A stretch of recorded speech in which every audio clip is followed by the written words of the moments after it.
is unconventional. The nominee is unconventional. Just like that New York developer who rode down the escalator in 2015 to announce his candidacy for president.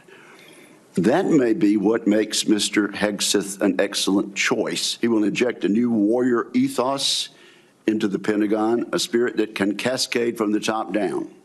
Mr. Hegseth will bring energy and fresh ideas to shake up the bureaucracy.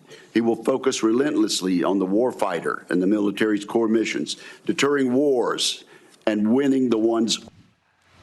Well, the chairman seems to be firmly in Pete Hegseth's court. He is the chairman of the Senate Armed Services Committee, praising President-elect Trump's defense secretary, Pete Hegseth, despite Democrats trying to delay his confirmation vote.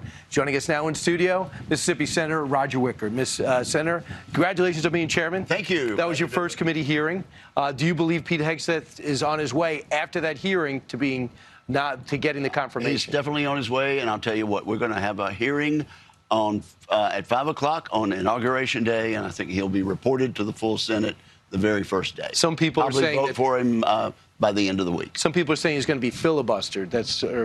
Well, that can only be done for 2 or 3 days. So I'd say by the first week, Pete Hegseth will be in place at the Pentagon, and we need somebody right away at the Pentagon. This is the most dangerous situation the United States has faced since World War II. We're facing not only Russia and China, but North Korea and the Ayatollahs in Iran. They're all in it together like they never have been before. So we need leadership, we need a change, and we need somebody in charge. And I'm really looking forward to working with Pete Hegseth and also the team that he's putting in place. Because you put Stephen Feinberg, who's going to be Deputy Secretary of Defense. The Undersecretary of Defense will be Mike Duffy for acquisitions. It's going to be a team around him. So everyone's got an expertise in a certain area. I think that's important to see the whole picture, right? Well, no question about it. But they understand that we're going to have to build up our national defense, and we're going to have to spend more money, just like Ronald Reagan did. We were spending about 3% when he got to be president. The Carter years were not good to our international reputation.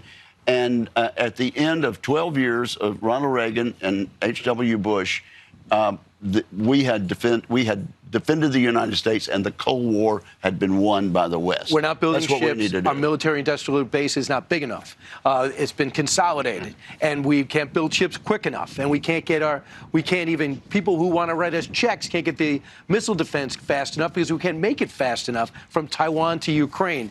And that's what this is. You put together a program, even before Pete was nominated, to start to double our spending, perhaps, but also spend differently.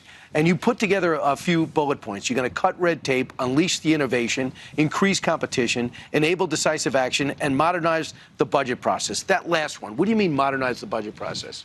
Well, we need to act more like a business when it comes to buying things. Well, for one thing, we need to encourage startup companies. But we have been in the Pentagon too comfortable with the old way of doing things.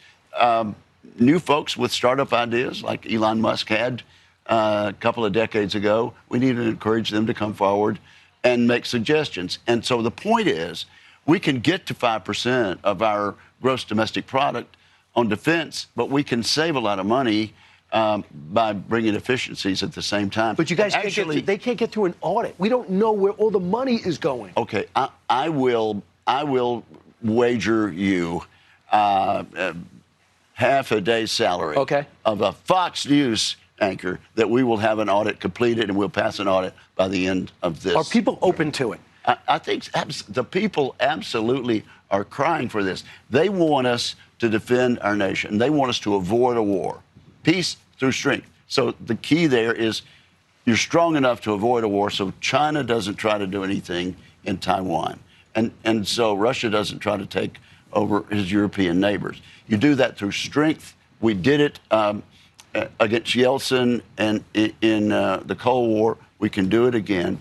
And we can save money. As a matter of fact, my report came out before I ever heard of Doge. So the fact that you've got two people really trying to find the same efficiencies that we've outlined is music to my ears. This is this is going to work very well with Elon Musk and Vivek Ramaswamy. We have an axis of evil that is now reformed for the first time since the 1940s. You got Iran, you have Russia, you have North Korea, right. And now you have China, led by China. North Korea is sending troops to fight in Ukraine on the side of the Russians. China is sending weapons, and they're all in it together. And